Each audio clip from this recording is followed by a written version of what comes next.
আজকে মুই চলে এলাম আম্মাগুলোকে শেয়ার করতে শক্তিতে কি কি ক্ষয়ক্ষতি মগ করে থুয়ে গেছে সেইগুলো লন আম্মিগু মুই দেখাইতেছি। গত একদিনে বৃষ্টি আর বাতাসে পুরো পানিতে ডুববে ডুববে গেছে, তাই সকাল সকালে চলে এলাম সবজি ক্ষেত দেখতে। আইয়ে তো পুরোই অবাক, এ তো দেখি অনেক পানি উঠে গেছে, গাছপালা জানলে সব পানিতে ডুববে গেছে। এইরকম বৃষ্টি আর বাতাস থাকলে পানি হওয়ার সম্ভাবনা আরো, তাই মগো ছোট ছোট দুইটা গাছ আমরুপালি আম হয়েছিল, তাই চিন্তা ভাবনা করলাম পাহাড়ের সময় হইয়াছে তাই পারিলাম। তাই কথা মতন মুইয়ের মোর জামাই আম পাড়া শুরু করে দিছি।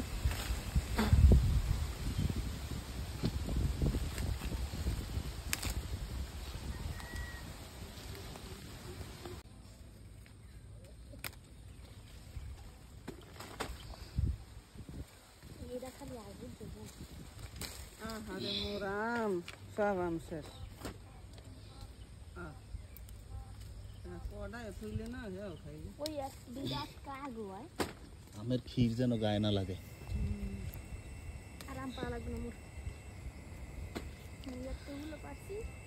এদিকে পারতে আসি আর দেখাইতে আসি মোর জামাইরে যে দেখো মুই তোমার সেই আম বেশি পেরে লাইছি।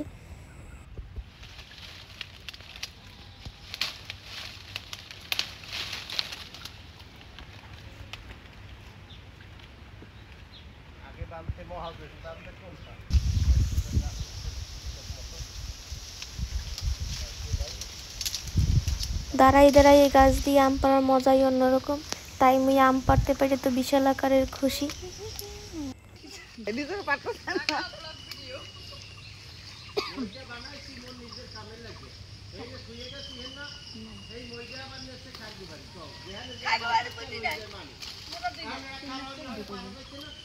আসলে মইটা বানাইছে দিয়ে যাইবে না, কেমন কথা।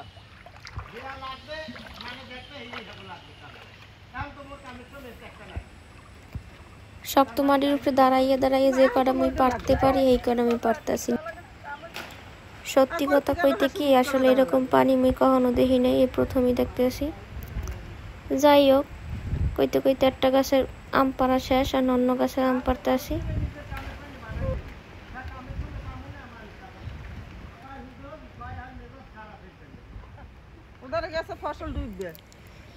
এই বন্যায় অনেকেরই ক্ষয়ক্ষতি হয়েছে, সবাই সবার জন্য দোয়া করবেন।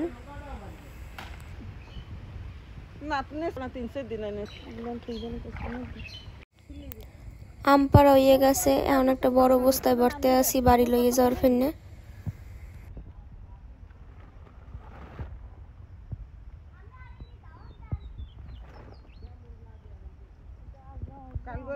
এই মগো দুইটা গাছের সব আম মোটামুটি 20 কেজির মতো হইছে।